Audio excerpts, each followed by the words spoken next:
Sa munting tahanan ngang mag-asawang Regine at Marco ang hapakainan ang sentro ngang kanilang mundo. Dito, ang bawat gabi ay isang munting pista. Ang amoy ngang mainit na kanin na umuusok pa, ang asim kiling ng sinigang na paborito ngang kanilang nag-isang anak at ang halahak na pumupuno sa bawat sulok ng bahay. Para kay Regine, ito ang kahulugan ng paraiso. Dahan-dahan lang, Leo. Malambing niyang sawi sa 5 taong gulang na anak, na kanina pa sadyang isinasawso ang daliri sa sabong sinigang at saka iyon hihigupin ng malakas. Mabubulunan ka niyan, anak. Ngumiti si Marco mula sa kabilang dulo ng mesa, isang ngiting nagsasabing sanay na siya sa kakulitan ng bata. Hayaan mo na, love. Naglalambing lang yan, manang-mana sa'yo. Isang dampinging kili ang naramdaman ni Regine. 10 taon na silang kasal ni Marco, pero ang paraan ng pagtingin nito sa kanya ay tila hindi nababago. Siya pa rin ang sentro ng mata nito, ang rena ng kanilang munting kaharian. Bilang isang community nurse sa kanilang baryo sa San Lazaro, sanay siyang mag-alaga ng iba. Ngunit sa loob ng kanilang tahanan, siya ang inaalagaan. Isang buhay na perpekto. Isang buhay na pinapangarap ng marami. Isang buhay na malapit ng maging isang bangungot. Nagsimula ito sa isang amoy. Habang isinusubo niya ang kanin, isang kakaibang halimuyak ang biglang sumingaw sa hangin. Napakunot ang kanyang noo. Itinigil niya ang panguya at sinubukang amuyin muli ang paligid. Amoy na itlog na bugok. Hindi siya maaring makamali. Iyon ang amoy na nanunuot sa ilong, nakakasulasok, at tila kumakapit sa lalamunan. Lumingon siya sa kusina. Iniisip kung mayroon ba silang naitabing sira o nabukbok na pagkain. Ngunit malinis ang kanilang bahay. Sinisiguro niya iyon palagi. May naamoy ba kayo? Tanong niya. Ang boses ay may bahid ng pagtataka. Nakatinginan sina Marco at Leo. Umiling si Marco. Amoy! Wala naman, love. Amoy sinigang lang. Hindi, iba eh. Parang bulok. Git ni Regine. Tumayo si Marco at lumapit sa basurahan. Sinilip ito. Wala naman. Baka sa labas lang galing. Baka may naksusunong basura na kapitbahay. Pinilit ni Regina na maniwala. Marahil ay ganun nga. Ipinagpatuloy niya ang pagkain. Ngunit ang amoy ay naroon pa rin. Tila isang hindi nakikitang bisita na nakaupo sa tabi niya. Humihinga ng mabahong hangin sa kanyang mukha. Tanging siya lang ang nakakaamoy. At iyon ang mas nakakakilabot. Ilang sandali pa. Matapos nilang maglipit ng pinakainan, may kumatok sa kanilang pinto. Bestie? Ang masiglang boses ni April, ang kanyang matali na kaibigan mula pa kabata, ang sumalubong sa kanila. May dala itong isang bayong ng mangga. Surprise! Gailing pa yan sa puno namin sa likod bahay. April! Pumasok ka! Nagabala ka pa, masayang bati ni Regine, niyakap ang kaibigan. Ang kakaibang amoy kanina ay tila naglaho sa pagdating nito. Naku, wala yon. Grabe, ang bango ng bahay nyo. Amoy pamilya, sabi ni April, ang mamata ay mabilis na nilibot ang kabuuan ng sala. You have it all talaga, Regine. Perfect husband, cute na anak. May kung anong kislap sa mata ni April habang sinasabi iyon. Isang kislap na hindi matukoy ni Regine kung pahangabao. Inggit. Ngunit mabilis niya iyong iwinaksi sa isipan. Si April ang kanyang kakampi. Ang kanyang karamay. Imposibleng mag-isip ito ngang masama para sa kanya. Ikaw talaga. Oh, kumain ka na ba? Ay, busog na ako. Dumaan lang talaga ako para ibigay ito, sabi ni April at may kinuha mula sa kanyang bulsa. At ito, inilahat nito sa kanyang palat ang isang suklay. Gawa ito sa lumang kahoy, marahil ay nararaw kamagong na may maukit na tila dahon at bulaklak sa hawakan. Medyo kinta pa ito sa katagalan at may ilang hiblang itim na buho na nakasabit pa sa mangipin nito. Ano to? Nagtatakang tanong ni Regine. Suklay, pamana pa yan ng lola ko sa tuhod, paliwanag ni April.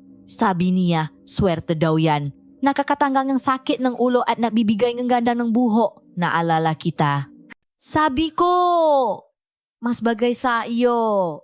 Regalo ko na sa iyo, bestie. Nag-atubili si Regine. Naku, April, huwag na. Pamana pala yan, bakit mo ibibigay sa akin? Ano ka ba? Mas mapapakinabangan mo. Isa pa, ano bang silbi nga mapamana kung hindi na ipapasa, di ba? Sige na, tanggapin mo na. Ngumiti ito ng napakatamis. Promise, it brings good luck. Dahil sa pamimilit ng kaibigan, kinuha ni Regine ang sukle. Malami ito sa kanyang palad. Malami at mabigat na tila may sariling buhay. Salamat, April. Ang ganda. Hindi nagtagal si April. Matapos ang kaunting kamustahan ay napaalam na rin ito. Isinara ni Regine ang pinto. Hawak pa rin ang sukle na kahoy. Pinamasdan niya itong muli. May kakaibang pakiramdam siyang nakuha mula rito. Isang pakiramdam na hindi niya may paliwanag. Nang gabing iyon, habang mahimbing na ang tulok ni na Marco at Leo sa tabi niya, hindi mapakali si Regine. Nakpagulong-gulong siya sa kama. Iniisip ang nga nangyari sa araw na iyon. Ang perpektong hapunan, ang biglaang paglitaw ang amoy, at ang kakaibang regalo ni April. Hanggang sa muli niyang naamoy. An amoy na itlog na bugok. Ngunit ngayon, mas matindi, mas malapot, tila nanggagaling. Salop mismo nga ang kwarto, sa tabi mismo nga ang kanyang unan. Napabalikwas siyang bangon. Ang puso niya ay biglang kumabo ng mabilis. Gising na gising ang kanyang diwa. Tiningnan niya si Marco, mahimbing itong natutulok, payapa ang mukha, walang anumang reaksyon. Siya na naman. Siya lang ulit ang nakakaamoy. Isang biglang pananas na umubo ang kanyang naramdaman. Isang makating pakiramdam sa kanyang lalamunan na mabilis na naging isang malalim na paubo na tila may kumakawala mula sa kanyang baga. Itinakip niya ang kanyang bibig. Ayaw gisingin ang asawa. Umubo siya ng umubo, sunod-sunod, hanggang sa maramdaman niyang may mainit na likidong lumabas kasamang hangin. Nang hina ang kanyang matuhod. Dahan-dahan siyang tumayo at naglakat patungo sa banyo. Sinindihan ang ilaw. Ang mukha niya sa salamin ay maputla. Ang mangga matainan lalaki sa takot. Dahan-dahan niyang ibinuka ang kanyang palat na kanina'y nakatakip sa kanyang bibig. Dugo. Isang pata ng matingka na pula sa kanyang maputlang palat. Kumikislap sa ilalim ng liwanag ng bumbilya. Matingkat at hindi may kakaila. Kasabay nito, ang amoy ng itlog na bugok ay biglang naging mas masidi, tila nagdiriwang. Kinabukasan, sinubukan ni Regine na isipin na ang lahat ay isang masamang panaginip lamang. Ang paubongang dugo, marahil ay nasugatan lang ang kanyang lalamunan sa tindingang paubo. Ang amoy, marahil ay may dagalang na namatay sa ilalim ng kanilang sohig. Nahanap siya nga lohikal na paliwanag, makatwirang pang-agam na natutunan niya sa kanyang propesyon. Iyon ang kumot na ibinalot niya sa kanyang sarili upang itaboy ang ginaw ng takot. Okay ka lang, love? Namumutla ka. Puna ni Marco habang naghahanda ito nga almusal. Inihay nito sa harap niya ang isang platong sinanga at itlog. Biglang kumulo ang sikmura ni Regine. Ang amoy ng nilulutong itlog ay napaalala sa kanya sa nakasusulaso na amoy kagabi. Okay lang ako, medyo masama lang ang gising. Ngumiti siya. Isang pilit na ngiting hindi umabot sa kanyang nga mata. Hindi niya kayang sabihin kay Marco ang toto. Ayaw niyang mag-alala ito. Sa kanilang maliit na klinika sa baryo, naging mahirap ang pagtatrabaho. Ang mas simpleng gawain tulad ng pagkuha ng blood pressure o pagbibigay ng gamot ay tila nangangailangan ng buong konsentrasyon. Ang kanyang isip ay lumilipat, bumabalik sa imaheng ng dugong iyon sa kanyang palat. At ang amoy, kahit wala na ito ngayon, ay tila nag-iwan ng multo sa kanyang pang-amoy. Isang alaalang nagpapataas ng kanyang balahibo. Sa pananghalian habang nag-isa sa opisina, kinuha niya mula sa kanyang bag ang suklay na bigay ni April. Pinakmasdan niya itong muli. Gawa sa matigas at maitim na kahoy. Sinubukan niyang isuklay ito sa kanyang buhok. Malamig ang mangipin nito sa kanyang anit. May kakaibang pakiramdam. Hindi masakit, ngunit hindi rin comfortable. Tila may madali ring yelo na humaplos sa kanyang ulo. Mabilis niyang ibinalik ito sa bag. Ang masumunod na gabi ang naging pinakamasahol. Doon nagsimulang dumalo ang maahas. Sa kanyang panaginip, siya ay nasa isang madilim at makipot na balon. Walang liwanag, walang tunok, maliban sa kaluskos. At mula sa mga siwang ng pader na lupa, isa-isang lumalabas ang mga ito. Daan-daan, libo-libo, mga ahas na kulay itim, makintab ang mga kaliskis, at may mga matang tila maliliit na baga. Hindi siya kinakagat ng maito. Mas masahol pa ron, gumagapang ang maito sa kanyang mabinti. Sa kanyang katawan, pumupulupot ng mahigpit na tila mabayonik. Nararamdaman niya ang malamig at madulas nilang balat sa kanyang balat at ang kanilang maulo. Lahat ay sabay-sabay na nakatutok sa iisang direksyon, ang kanyang bibig. Sinusubukan niyang isara ang kanyang bibig, ngunit wala siyang lakas. Ang kanyang panga ay tila may sariling isip at isa-isa ang nga ahas ay nagsisimulang pumasok.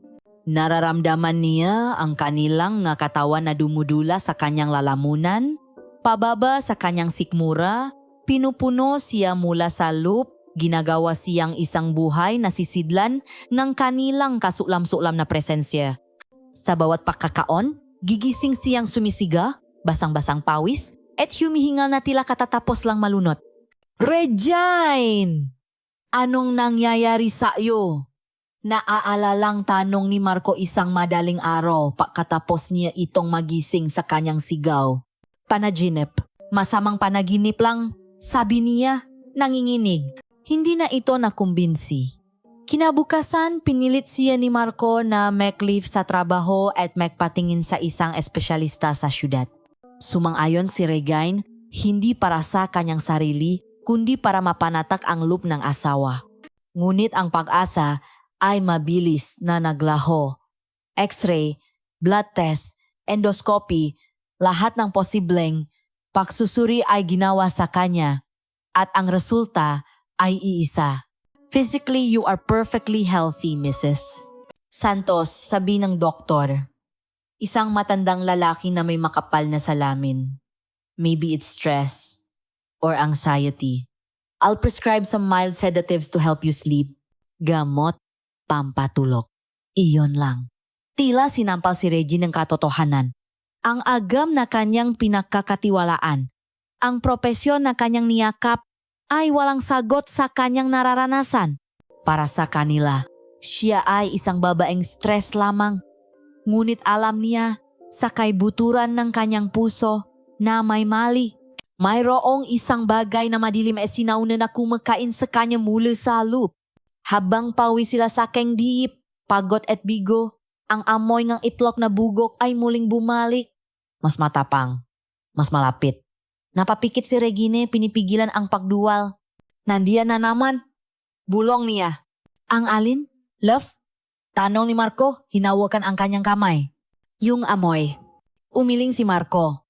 Wala akong naamoy, Regine. Baka guni-guni mo lang talaga yan.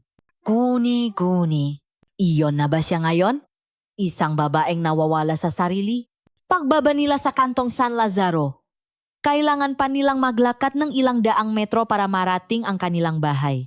Palubok na ang araw at ang kulay kahel na liwanag ay nagbibigay ng mahahabang anino sa mga puno nga akasya sa tabi ng daan.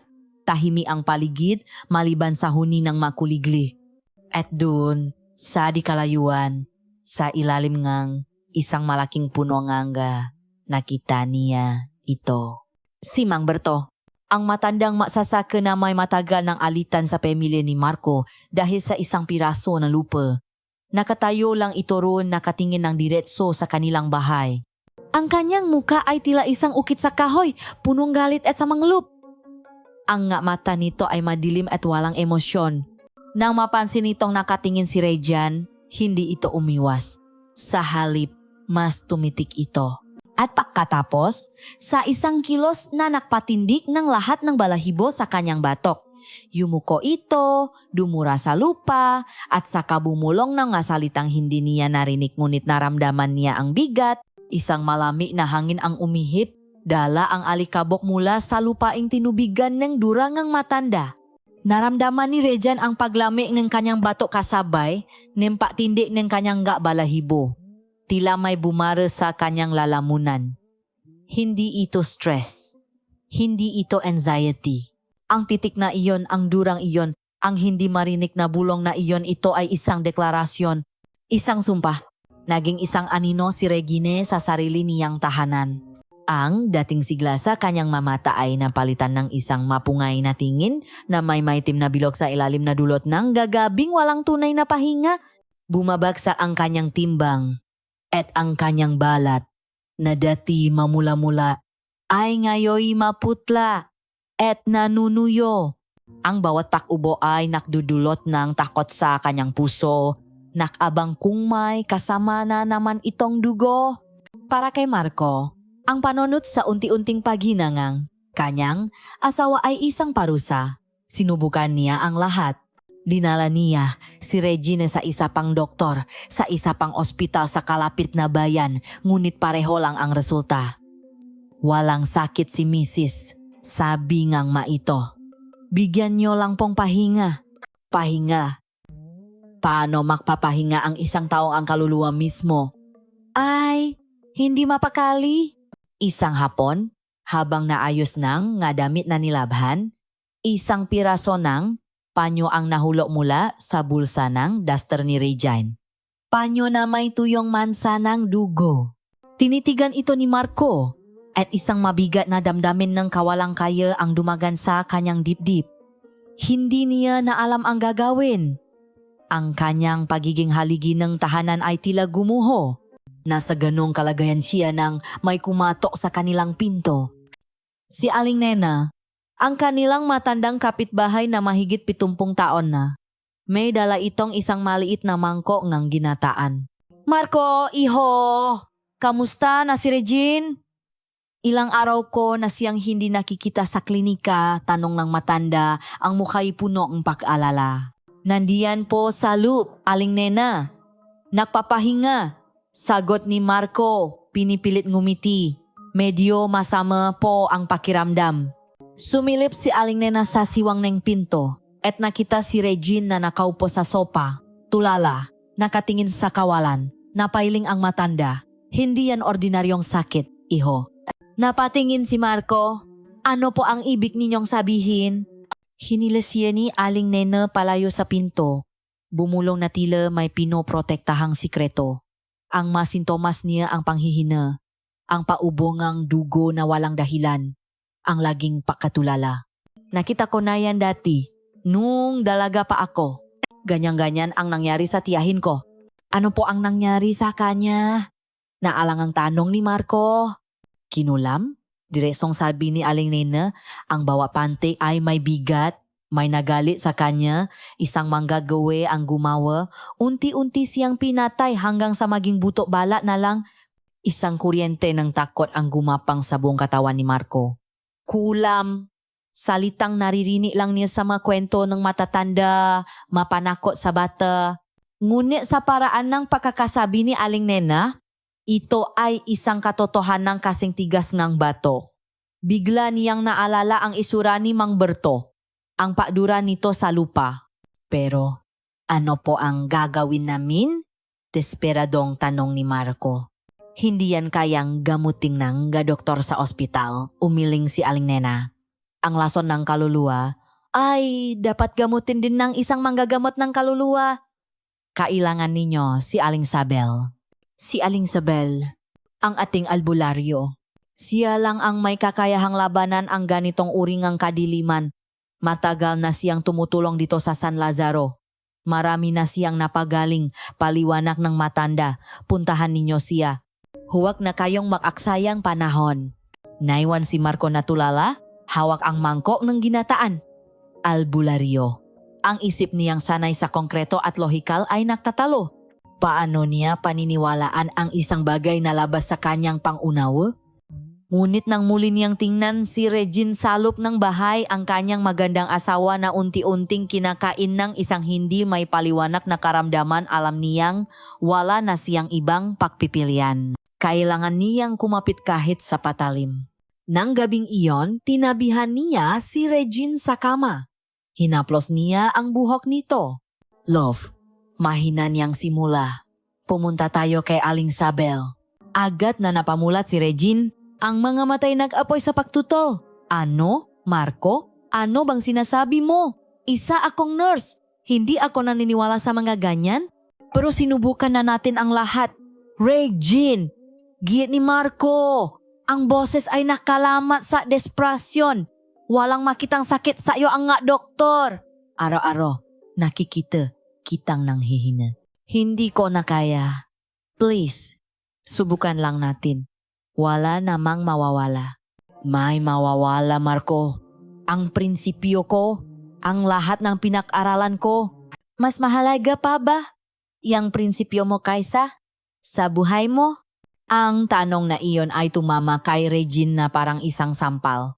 Nakita niya ang sakit at pag-alala sa mga matang kanyang asawa. Nakita niya ang sarili niyang takot na bumabalik. Isa siyang nurse. Pero sa mga oras na ito, isa rin siyang pasyente, isang pasyenteng walang lunas. Nagsimulang mamasa ang kanyang mamata. Ang katatagan na pilit niyang ipinapakita ay gumuho at isang malakas na hikbi ang kumawala mula sa kanyang lalamunan. Hindi totoo yan! Ayoko! Sigaw niya. Ngunit ang kanyang masalita ay nalunod sa sarili niyang ngaluha. Ang boses niya ay hindi punong paninindigan, kundi ang sukdulang takot at pag-amin sa sariling pagkatalo. Ayoko! Niyakap siya ni Marco ng mahigpit, hinahayaan siyang umiyak sa kanyang dibdib. Sa gitna ngang dilim ngang kanilang kwarto, isang desisyon ang nabuo, hindi mula sa isip, kundi mula sa pusong pagod ng lumaban ng mag-isa. Pupunta sila kay Aling Sabel. Ang paglalakbay patungo sa bahay ni Aling Sabel ay tila isang paglalakbay patungo sa ibang mundo. Hindi ito matatakpuan sa sentro ng baryo kung saan makakatabi ang mabahay at maingay ang mga bata. Ito ay nasa dulo ng San Lazaro, sa isang lugar na iniwasan ng karamihan kapag palubog na ang araw. Kailangan nilang tahakin ang isang makitit na pilapil na may malawak na taniman ng tubo sa isang tabi at isang nakakatakot na latian sa kabila. Ang latian. Dito, ang tubig ay hindi umagos. Kulay itim at natatakpan ng water lily. Sabi ngang matatanda, dito naglalagi ang masantal mo. Mabolang apoy na kaluluwa ngang mataong nalunot. Ang hangin dito ay mas malami. At may dala itong amoy nga bubulok na halaman at basang lupa. Para kay Regine, ang bawat hakbang ay isang pagsubok sa kanyang katatagan. Malapit na tayo, sabi ni Marco, na mahipit ang hawa sa kanyang kamay, na tila alam nitong anumang oras ay maaari siyang tumakbo pabalik. Sa wakas, natanaw nila ang bahay. Hindi ito ang inaasahan ni Regine. Sa kanyang isip, ang bahayng isang albularyo ay dapat madilim, gawa sa kawayan, at napapalibutan ng mabungong hayop. Ngunit ang bahay ni Aling Sabel ay isang maliit na kubo, nagawa sa pinatapitaping kahoy ay ngunit mayos at malinis. May mga pasong halaman sa paligid nitong nga orkidyas, sampaguita at isang halamang hindi pamilyar kay Regine na may mga dahong kulay lila. Ang pangkalahatang itsura nito ay payapa, hindi nakakatakot. Nang papalapit na sila, bumukas ang pinto. Isang babae ang lumabas. Siya marahil si Aling Sabel. Hindi rin siya ang inaasahan ni Regine. Hindi siya isang huklubang matanda na may kulubot na muka at matatalim na mata. Si Aling Sabel ay isang babae na nasa mga huling taon ng kanyang edad 50, may maamong mukha na napipinturahan ng ngiti at mga matang puno ng pagunawa at kalungkutan. Ang kanyang buhok na may mga hiblang puti ay nakapusot ng mayos. Nakasuot siya ng simpleng duster. Kung makikita mo siya sa palengke, Isipin mong isa lang siyang ordinaryong lola. Ngumitito sa kanila. Tuloy kayo, Marco, Regine. Nagulat si Regine. Hindi pa sila nagpapakilala. Tila nabasa ni Aling Sabel ang kanyang iniisip. Ang hangin ang nadala sa akin ng balita tungkol sa iyong pagdating. Sabi nito sa isang boses na malumanay at mahinahon na tila musika. Hali kayo, pumasok kayo. Nang alangan men, sumunod si Regine. Ang loop ng bahay ay kasing simple ng labas. May isang papa, isang maliit na mesa, at isang altar sa sulok na may mga imahe ng santo at mga botelya ng langis na iba-iba ang kulay. Ngunit ang pinakakapansin-pansin ay ang amoy sa loop. Amoy ngang pinakuluang madahon at insenso, isang halimuyak na nakakapagpakalma. Kabaliktaran ng amoy ngang itlog na bugok na bumabagabak sa kanya. Maupo ka, Hija, sabi ni Aling Sabel. Itinuturo ang isang upuang kahoy. Sumunod si Regine. Tinitigan siya ni Aling Sabel, hindi sa paraang mapanghusga, kundi sa paraang tila binabasa nito ang kanyang kaluluwa. Alam ko kung bakit ka narito, Hija. Mabigat ang iyong pinapasan. Ang salitang iyon ay tumagos sa pader na itinayo ni Regine sa paligid ng kanyang sarili. Sa unang pakakataon sa loob ng maraming linggo, naramdaman niyang may isang taong tunay na nakakaunawa sa bigat na kanyang dinadala. Hindi niya ito tinawag na stress o anxiety.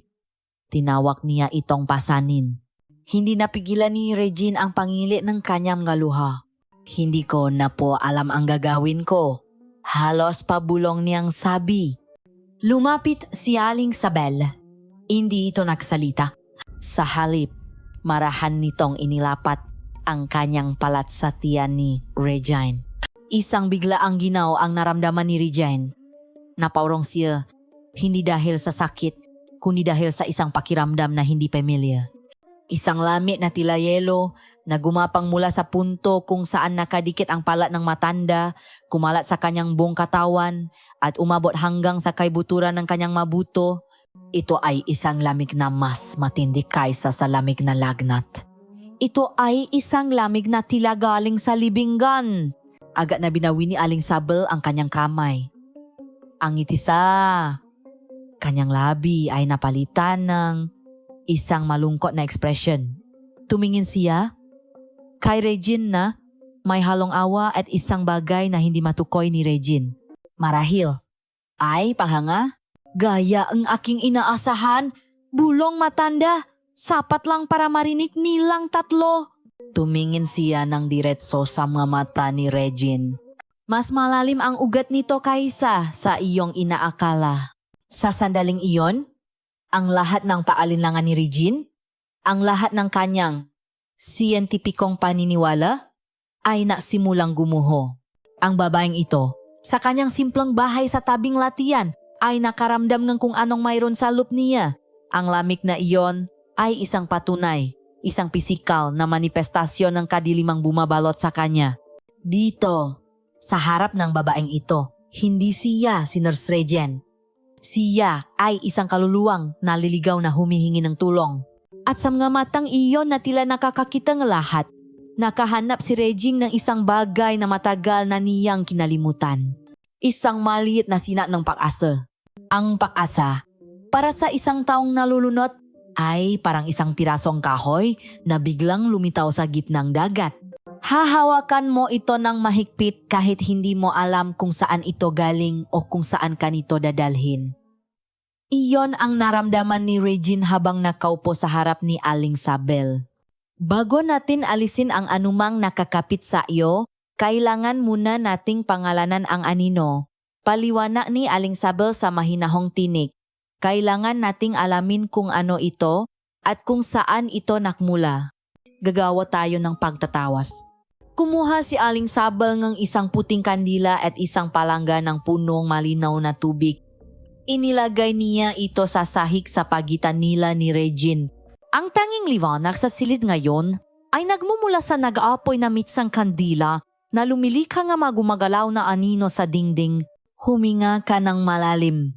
Hija, utos ng matanda. I-focus mo ang iyong Isip sa bigat na iyong nararamdaman. Huwag mong labanan. Hayaan mo itong lumabas. Sinunod ni Regine. Ipinikit niya ang kanyang mata at inisip ang lahat. Ang amoy nga itlog na bugok, ang dugong umagos mula sa kanyang bibig, ang maahas sa kanyang panaginip, ang malami na titi ni Mang Berto, at ang unti-unting pakobos ang kanyang lakas. Isang mabigat na enerhiya ang tila naktipon sa kanyang dibdib. Kinuha ni Aling Sabel ang kandila at dahan-dahan itong itinagilit sa ibabaw ng palanggana. Ang tunaw na pakit ay pumata sa malamig na tubig, sumisitsit ng marahan sa paktaman nito at agad na tumitigas. Paulit-ulit niya itong ginawa habang bumubulong ng masalitang hindi maintindihan ni Regine, isang sinaunang dasal o orasyon na tila kasing tanda ng mapuno sa labas. Nang sa tingin niya ay sapat na ang natunaw na pakit, itinigil ni Aling Sabel ang pagpapata at maingat na inilagay ang kandila sa tabi. Tinitigan nilang tatlo Regine, Marco, at Aling Sabel ang mahugis na nabuo sa ibabaw ng tubig. Sa una, tilam nga walang kabuluhang pata lang itong puting pakit. Ngunit habang tinititigan ito ni Regine, dahan-dahang nakaroon ng anyo ang maito sa ilalim ng nangingini na liwanag ng kandila. Isang hugis ang malinaw na malinaw. Ito ay ang anyo ng isang babaeng may mahabang buhok at sa kamay nito ay may hawak na isang suklay. Sinusuklay nito ang kanyang buhok.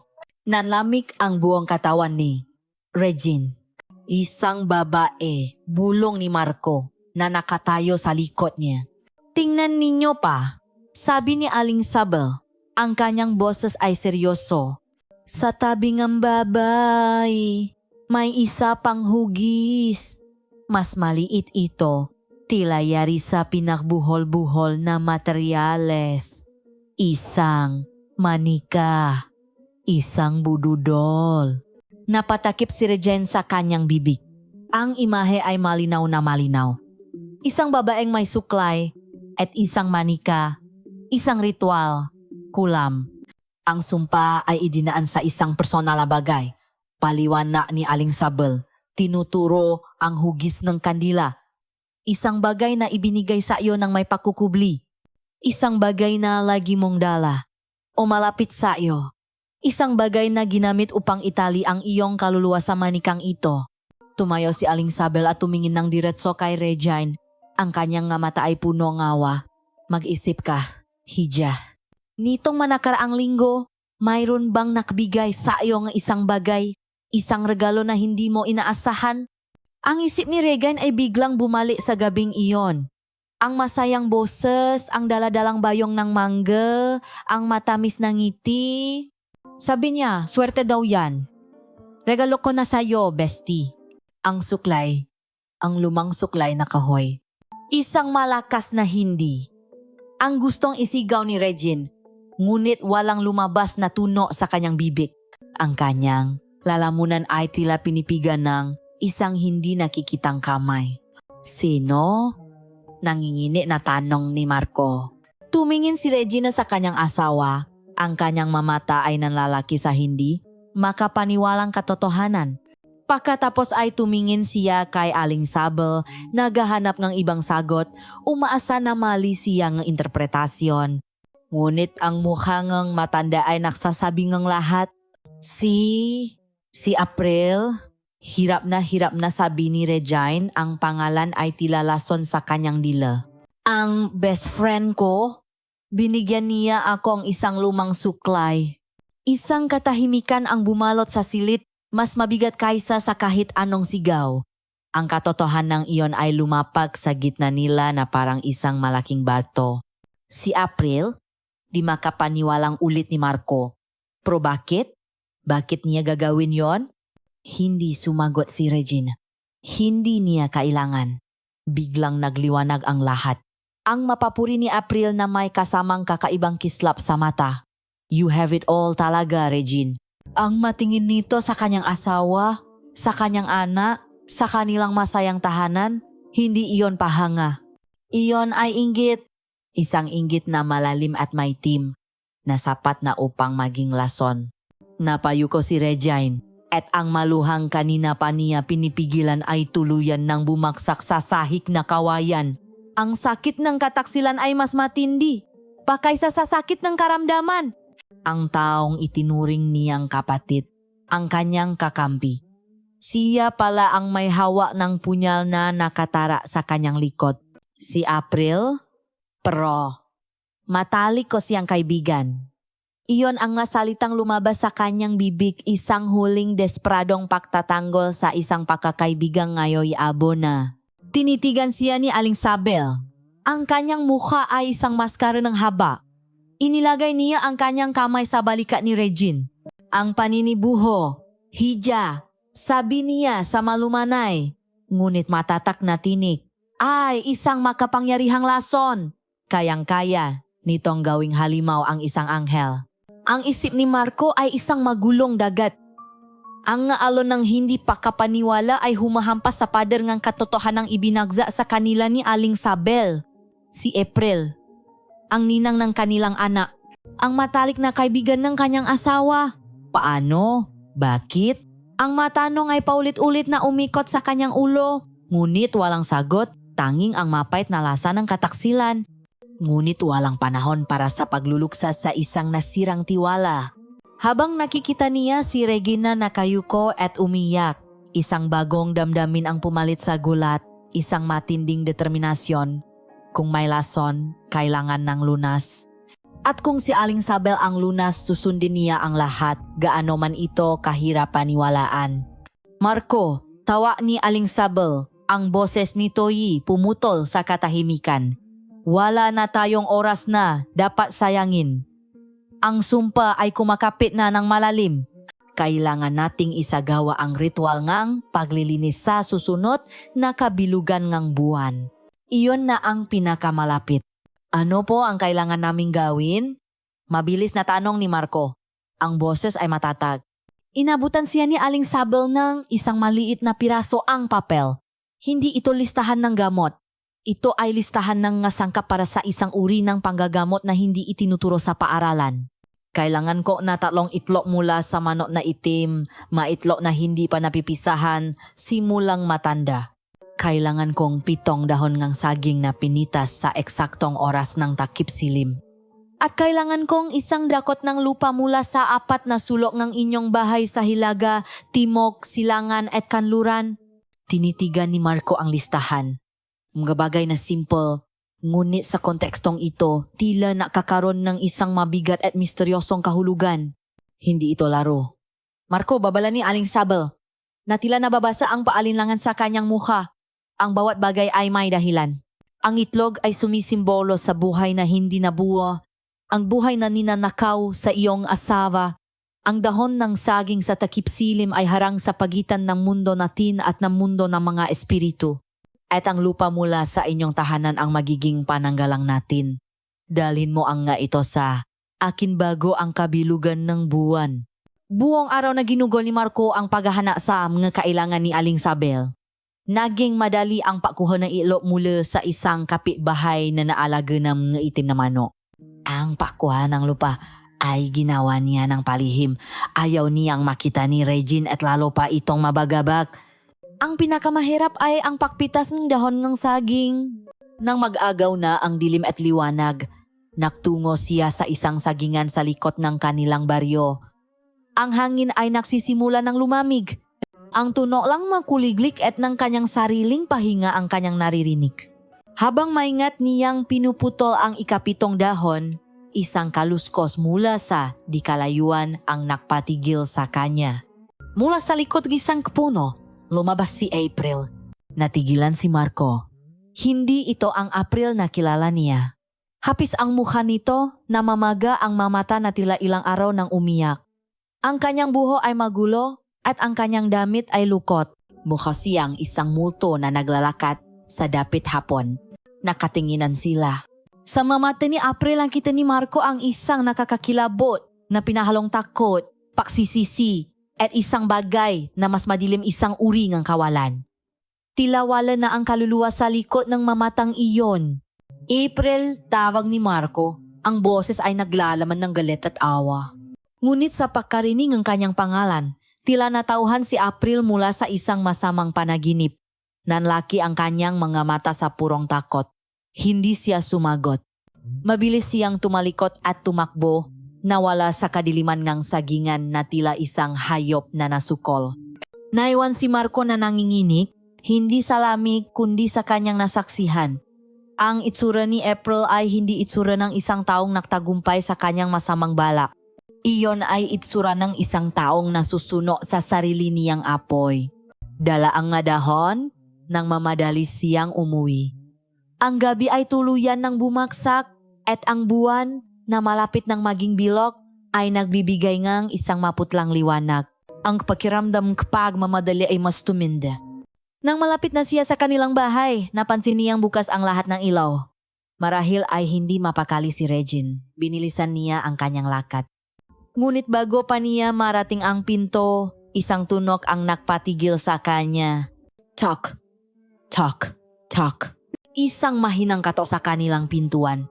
Nagtago si Marco sa likod ng isang halaman. Ang puso niya ay kumakabok. Sinilip niya kung sino ang kumakatok. Ngunit wala siyang makitang tao. Ang tunog ay tila nanggagaling sa hangin. Matapos ang ilang sandali, tumigil ang pagkatok.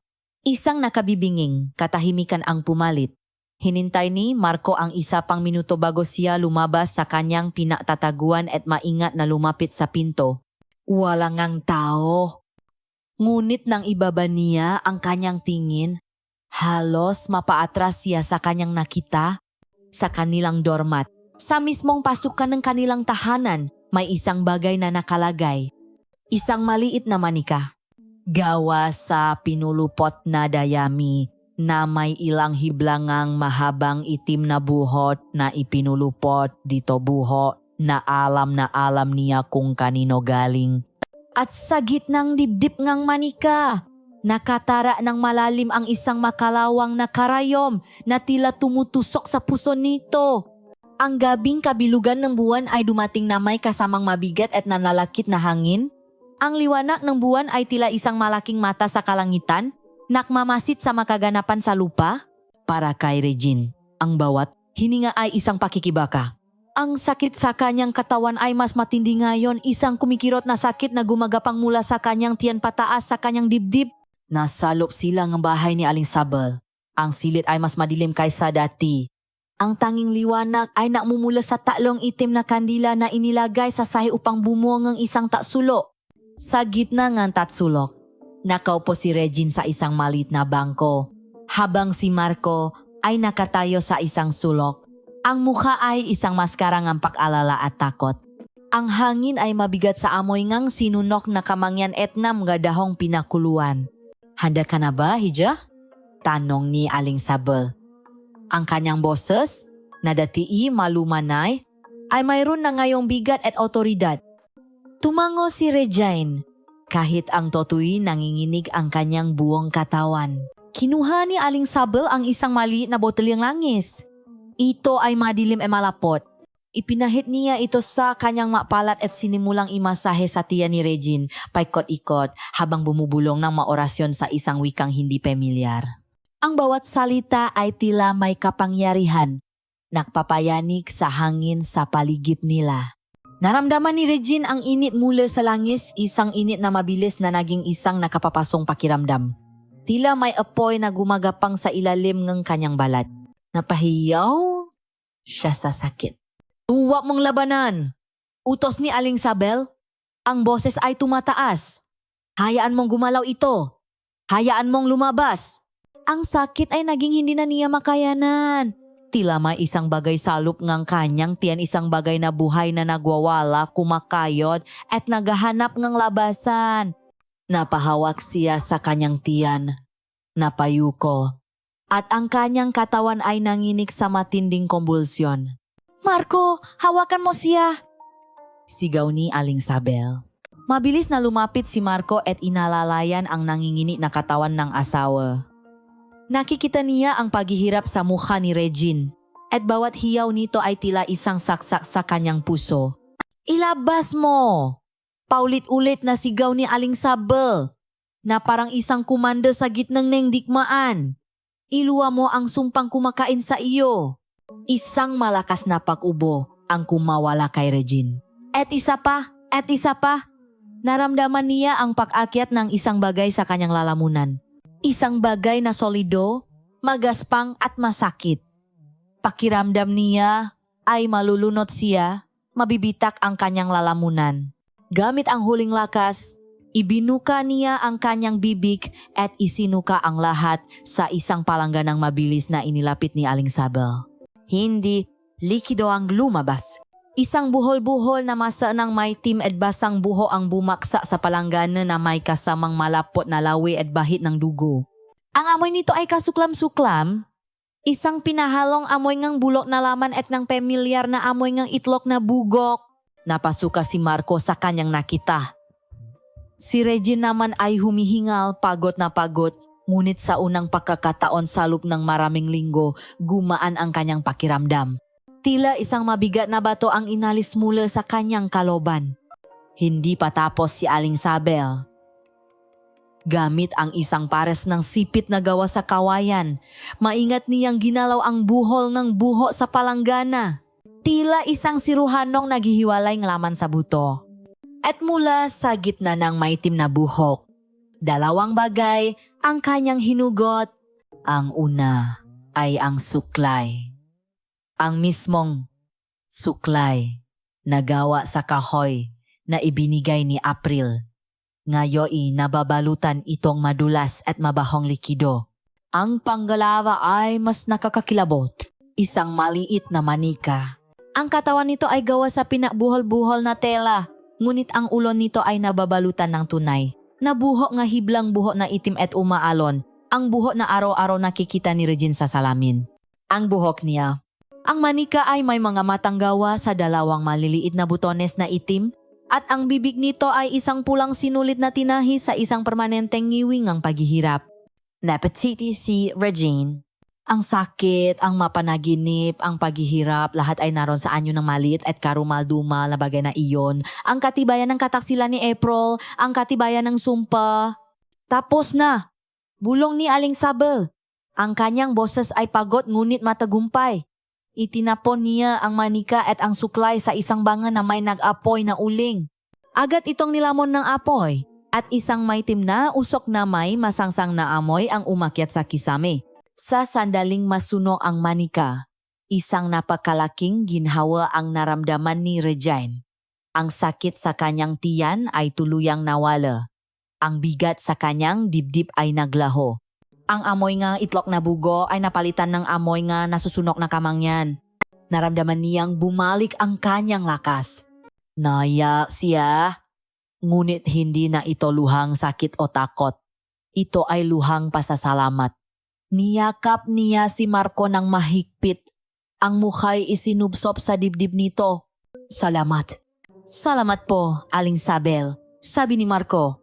Ang boses ay nanginginig sa emosyon. Tumingin si Regine sa matanda. Ang kanyang mamatay punong ng walang katapusang utang na loob. Ang babaeng ito, ang albularyong ito, ang nagligtas sa kanyang buhay. Ngumiti si Aling Sabel, isang ngiting malumanay at puno ng pag-unawa. Magpahinga ka na, Hija, malaya ka na. Sa sandaling iyon, para kay Regine, si Aling Sabel ay hindi na isang albularyo. Siya ay isang anghel, isang banal, isang takapaulites na ipinatela ng langit. Hindi niya alam na ang anghel na iyon ang siyang natula sa kanya sa bangin. At ang paglaya na kanyang nararamdaman ay simula pa lamang ng isang mas malalim at mas permanenteng pagkakagapos. Ang masumunod na araw para kay Regine ay tila pagising mula sa isang napakahabang laknat. Ang mundo ay muling nakaroon ng kulay. Ang lasang pagkain ay bumalik. Ang sikat ng araw ay hindi na nakakasilaw. At ang pagtulog sa gabi ay mahimbing at walang mga ahas. Gumaan ang kanyang katawan at kasama nito, gumaan din ang kanyang puso. Ang amoy nga, itlog na bugok, ay tuluyan ng naglaho na parang hindi kailanman umiral. Bumalik siya sa kanyang trabaho sa klinika. Dala ang isang bagong sigla. Ang mga pasyente at kasamahan niya ay masayang bumati sa kanyang pagbabalik. Wow! Nurse Regine, Parang lumakas ka lalo. Sabi ngang isa. Blooming ka ngayon. Sabi naman ng isa pa. Ngumingiti lang siya. Isang ngiting puno ng lihim na pasasalamat kay Aling Sabel. Ang balita tungkol sa kanyang milagrosong pagaling ay mabilis na kumalat sa maliit na baryo ngang San Lazaro. Kasabay nito, kumalat din ang isa pang balita. Isang balitang mas madilim at puno ngang misteryo. Si April ay nawawala. Walang sinuman ang nakakita sa kanya mula pa noong gabi ngang kabilugan ng buwan. Ang kanyang maliit na bahay sa dulo ng kali ay nakasara at tahimik. Tinawagan ng magkamag-anak ang lahat ng posibleng puntahan nito sa syudad. Ngunit walang nakakaalam kung nasaan siya. Para siyang bulang, biglang naglaho. Ang usap-usapang sa baryo, Aiza! Tumakas si April. Tumakas dahil sa konsensya. Nalaman ngang lahat ang kanyang ginawang pangkukulam kay Regine, isang kuwentong lumaki at nakaroon ng iba't ibang bersyon sa bawat bibig na nakpasa nito. Siya na ngayon ang kontrabida sa kwento ng San Lazaro, ang modernong mangkukulam na biktima ng sariling inggit. Para kay Regine, ang balita ay nagdulot ng isang komplikadong damdamin.